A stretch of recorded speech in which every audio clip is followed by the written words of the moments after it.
एक बार शिष्य ने विनम्रता पूर्वक अपने गुरुजी से पूछा, गुरुजी, कुछ लोग कहते हैं जीवन एक संघर्ष है, कुछ अन्य कहते हैं कि जीवन एक खेल है और कुछ जीवन को एक उत्सव की संज्ञा देते हैं। इनमें से कौन सा सही है? गुरुजी ने तत्काल बड़े धैर्य पूर्वक उत्तर दिया, पुत्र, जिन्हें गुरु नहीं मिला उनके लिए जीवन एक संघर्ष है, जिन्हें गुरु मिल गया उनका जीवन एक खेल है, और जो लोग गुरु द्वारा बताए गए मार्ग पर चलने लगते हैं मात्र वे ही जीवन को उत्सव का नाम देने का साहस जुटा पाते हैं। यह उत्तर सुनने के बाद भी शिष्य पूरी तरह से संतुष्ट नहीं था। गुरु जी को इसका आभास हो गया। वे कहने लगे, लो तुम्हें इसी संदर्भ में एक कहानी सुनाता हूँ, ध्यान से सुनोगे तो स्वयं ही अपने प्रश्नों का उत्तर पा सकोगे। उन्होंने जो कहानी सुनाई वह इस प्रकार थी। एक बार की बात है कि किसी गुरुकुल में 3 शिष्यों ने अपना अध्ययन संपूर्ण करने पर अपने गुरुजी से यह बताने के लिए विनती की कि उन्हें गुरु दक्षिणा में उनसे क्या चाहिए। गुरुजी पहले तो मंद मंद मुस्कुराए और फिर बड़े स्नेह पूर्वक कहने लगे, मुझे तुमसे गुरु दक्षिणा में एक थैला भर के सूखी पत्तियां चाहिए, ला सकोगे? वे तीनों मन ही मन बहुत प्रसन्न हुए, क्योंकि उन्हें लगा कि वे बड़ी आसानी से अपने गुरुजी की इच्छा पूरी कर सकेंगे। वे उत्साहपूर्वक एक ही स्वर में बोले, जी गुरुजी, जैसी आपकी आज्ञा। अब वे तीनों शिष्य चलते चलते एक समीपस्थ जंगल में पहुंच चुके थे, लेकिन यह देखकर वहां पर 2 सूखी पत्तियां केवल मुट्ठी भर ही थी। उनके आश्चर्य का ठिकाना ना रहा। वे सोच में पड़ गए, आखिर कौन जंगल में सूखी पत्तियां उठाकर ले गया होगा। इतने में ही उन्हें दूर से आता हुआ एक किसान दिखाई दिया।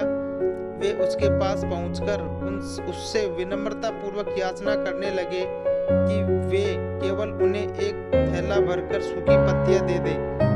अब उस किसान ने उनसे क्षमा याचना करते हुए उन्हें यह बताया कि वह उनकी मदद नहीं कर सकता, क्योंकि उसने सूखी पत्तियों का ईंधन के रूप में पहले ही उपयोग कर लिया था। अब वे तीनों पास में ही बसे एक गांव की ओर इस आशा से बढ़ने लगे थे कि हो सकता है वहां उस गांव में उनकी कोई सहायता कर सके।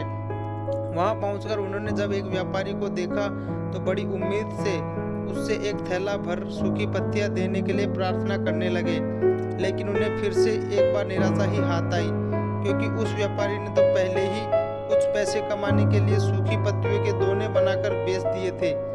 लेकिन उस व्यापारी ने उदारता दिखाते हुए उन्हें एक बूढ़ी माँ का पता बताया जो सूखी पत्तियां एकत्रित किया करती थी, पर भाग्य ने यहाँ पर भी उनका साथ नहीं दिया, क्योंकि वह बूढ़ी माँ तो उन पत्तियों के अलग अलग करके कई प्रकार की औषधियां बनाया करती थी।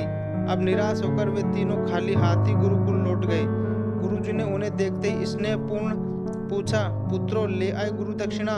तीनों ने सर झुका लिया। गुरुजी द्वारा दोबारा पूछे जाने पर उनमें से एक शिष्य कहने लगा, गुरुदेव, हम आपकी इच्छा पूरी नहीं कर पाए। हमने सोचा था कि सूखी पत्तियां तो जंगल में सर्वत्र बिखरी ही रहती होंगी, लेकिन बड़े आश्चर्य की बात है, लोग उनका भी कितनी तरह से उपयोग करते हैं। गुरुजी फिर पहले की ही तरह मुस्कुराते हुए प्रेम पूर्वक बोले, निराश क्यों होते हो? प्रसन्न हो जाओ, यही ज्ञान भी व्यर्थ नहीं हुआ करता। मुझे यही गुरु दक्षिणा के रूप में दे दो। तीनों गुरुजी को प्रणाम करके खुशी खुशी अपने अपने घर की ओर चले गए। वह शिष्य जो गुरुजी की कहानी एकाग्रचित होकर सुन रहा था, अचानक बड़े उत्साह से बोला, गुरुजी, अब मुझे अच्छी तरह से ज्ञात हो गया है कि आप मुझसे क्या कहना चाहते हैं। आपका संकेत वस्तुतः इसी ओर है न कि जब सुलभ सूखी पत्तियां भी निरर्थक या बेकार नहीं, तो फिर हम कैसे चींटी से लेकर हाथी तक और सुई से लेकर तलवार तक सभी का अपना अपना महत्व होता है। गुरुजी भी तुरंत ही बोले, हाँ पुत्र, मेरे कहने का भी यही तात्पर्य है।